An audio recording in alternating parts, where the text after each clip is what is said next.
Welcome back to the Teacher's AI Cafe. I'm Kane, a teacher and a parent who wants AI to give us back our time.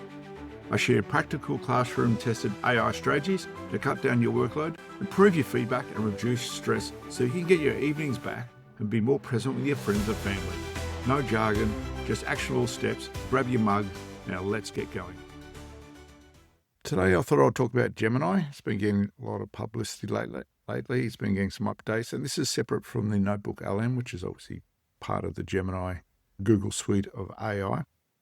So today I thought we'll go back and have a look at specifically Gemini and the things that it can do and some of the ways you can use it, because we've had a lot of different episodes around where we haven't actually gone through some actual practical tasks, which is one of the points of my podcast. So getting a little bit back on track today.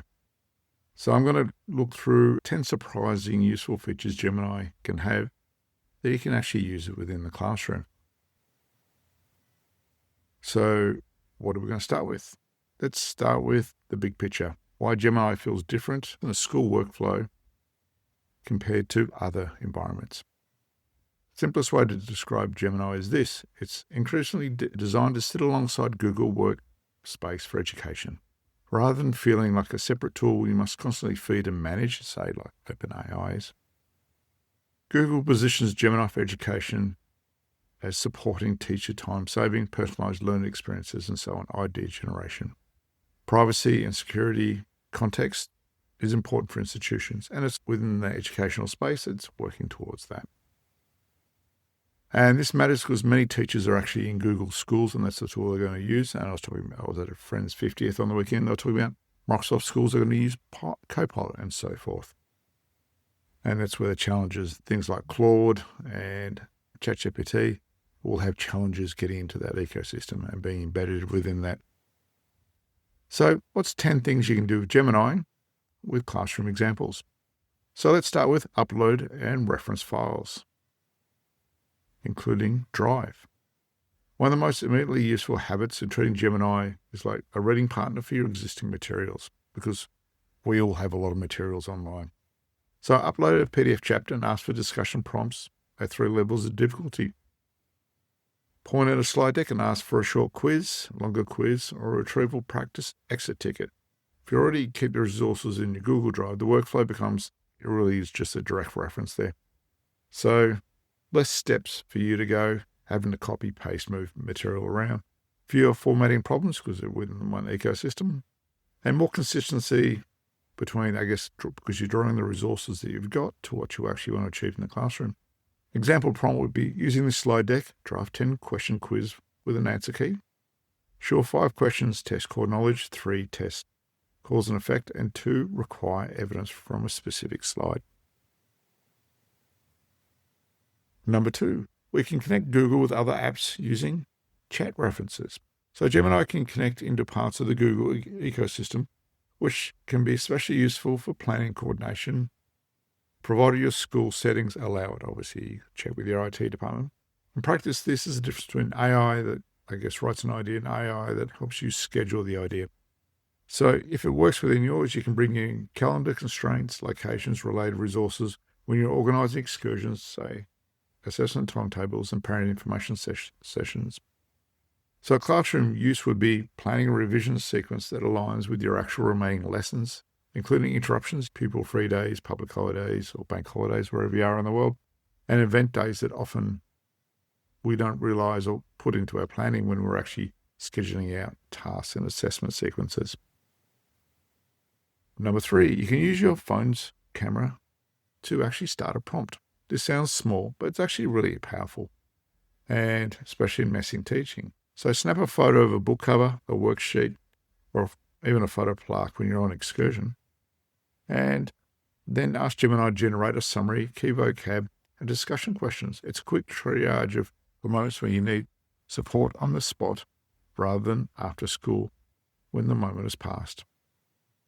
An example prompt would be summarize this text for a Year 9 student and generate 5 comprehensive questions into extension questions. Number 4, guided learning mode. And why it matters for your students, because we do want our students to use it. So frequent concerns is students will use AI to take shortcuts. And we'll discuss this in general, but like I said, it's a tool. We're going to get them to use it. Google's described guided learning approach in Gemini that aims to push learners towards understanding, step-by-step support and questioning. Now, I did review it way back when it first came out, so I should really visit it. Like I said, I wasn't that impressed compared to what the OpenAI version was, but like I said, it's been quite a while yet. Who knows what advances they've made. So in terms of teacher, you can start. You can model on how to ask for hints, work steps, and check for understanding rather than just searching answers. 5, Canvas mode for long-term work. For long lesson plans, newsletters, draft policies, unit overviews, all that sort of stuff. Chat threads can become unwieldy. A Canvas-style workspace is useful because it behaves like a document. You can write, then manually edit, and ask for targeted revisions of one section without losing the structure of the whole piece. This all fits better with real teaching, because obviously it's not an exact science, often messy. So think of a prompt. Revise only the assessment section to include success criteria, accommodations, and a short marking guide. Keep the rest unchanged.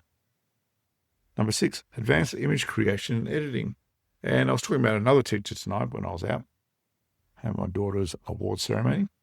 So Gemini can make tools and things, and this can be really handy for accelerating things like prototyping and design, particularly with the Nano Banana number 2 version, as the latest image generation photo editing model is actually really good. So for every educator, you can then use this to generate, for example, work samples in your classroom and things you want students to actually work towards and actually achieve. So you can use it to create source style images, historical inferences tasks. Now, I don't recommend this, but if you need to generate something specific, but do tell them it's AI generated if it's part of a team. If you're actually doing actual source work, always use primary sources. Diagrams, style images, science explanations, visual prompts, creative writing. Now, if you get it to do diagrams and things, do double check it. They still make some mistakes. It looks fantastic. Lots of mistakes built into it. I was looking at his Facebook post today, talking about using an AI, had a diagram of a frog. But all these people were saying, look, so many mistakes. You had the things wrong, labeled wrong, and there were spelling mistakes in that. Found that recently trying to make a video. It was terrible. But anyway, it's a starting tool. Always double check the actual inside itself. 7, use Gemini inside your Google Classroom. So it's now getting positioned as a central tool within the Google Classroom in terms of creating content and resources. And as I said, my tech update's being rolled out across the different educational tools for Google. And administrators can then control access through these age-based settings, for example, the service controls in the admin console. It's important to go look those up. So we're emphasizing if you do not see a feature, they may not be you, maybe simply your settings if you don't see access to it. But what you can do is draft differentiated instructions, generate rubrics, and make those resources, which often take a long time, based on your experience and knowledge. 8, create and share custom gems. Now, gems is a part of Google where you can personalize different characters within that. I've made a couple of gems I've been using for, and that seemed quite interesting. But the idea is you can create gems to do different jobs within AI for yourself within your classroom. And next, for example, who teaches, say, my area, say if you do a geography teacher, you can have a geography one, you can have a history one, you can have a civics one. So you can then swap between the different topics or areas of study in your learning area because they often have different backgrounds. Imagine on art, you're doing like modern art, impressionists, and so on. They'll have different background, different resources, different focus. So you can create custom gems to actually meet that need. And the idea of gems is you can actually share with other people. So you might create a gem for source analysis scaffolds, one for literacy, one for assessment, feedback, comments, and light, and share them with your colleagues. Support each other out. Number 9, do some deep research reports with sources. And this is important. Sources are important. So when you go and do the deep research and get the data, make sure it outputs the cited sources, then actually go check them. For example, create a brief on heat islands in Australian cities. I was doing that with my students this week. So create a research brief on heat islands in Australian cities, focusing on causes, impacts on student health, learning and school level mitigation strategies. Provide sources in a one-page executive summary, which is a really good way to get your resources for a class activity. Finally, generate audio summaries from research. And I think this is wonderful. So that way our students don't have to read all the time. Once just say, instead of getting a dense report or something, you got students like I've got a few at the moment that don't really want to read, you can then create an audio, support your reluctant readers, get them to listen to it, still get the content, listen to it first, then actually read it. Or you got time-poor families or students who can listen to and from school, for example. And the idea is to treat it as like a summary and not authoritative source itself.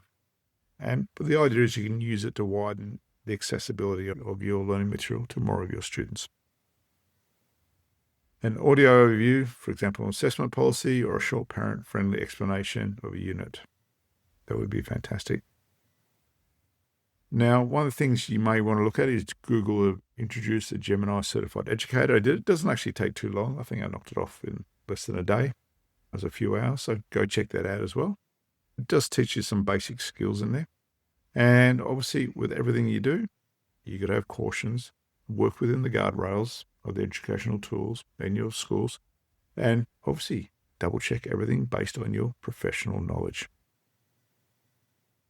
I also can say, if you take one practical step out of this and you are a Google school, build one repeatable workflow.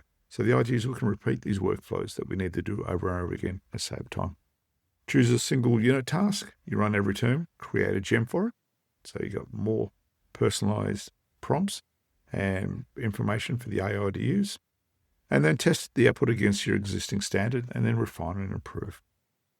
So hopefully you found this useful. As always, give us a review. If you want to come on and talk about your personal AI journey within education, drop me an email and we'll arrange a time to do it. Till then, keep up the good work and look after yourself.